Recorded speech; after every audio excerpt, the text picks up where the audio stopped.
ஒரு நாட்டின் எதிர்காலம் அந்த நாட்டின் வகுப்பறையில் தீர்மானிக்கப்படுது.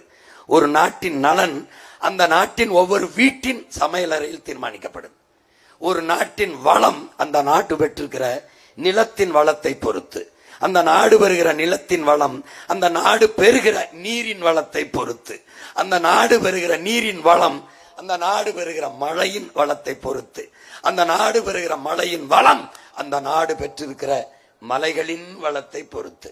இப்ப அந்த மலைகளை அறுத்து மணலாவும் வீட்டு வாசல்ல ரோட்ல கொட்டியிருக்கான். நீனும் அதை பார்த்துக்கிட்டு போயிட்டு தான் இருக்க. இப்போ ஒரு நாட்டின் எதிர்காலம் வகுப்பறையில். உன்னுடைய வகுப்பறை, உன்னுடைய எதிர்காலம் அறிவை வளர்க்கும் கருவறையா இருக்கா, அறிவு கருவறையா இருக்கா, எதிர்காலத்தை தீர்மானிக்கிற வகுப்பறையா இருக்கா, வர்த்தகரையா வியாபார அறையா இருக்கா?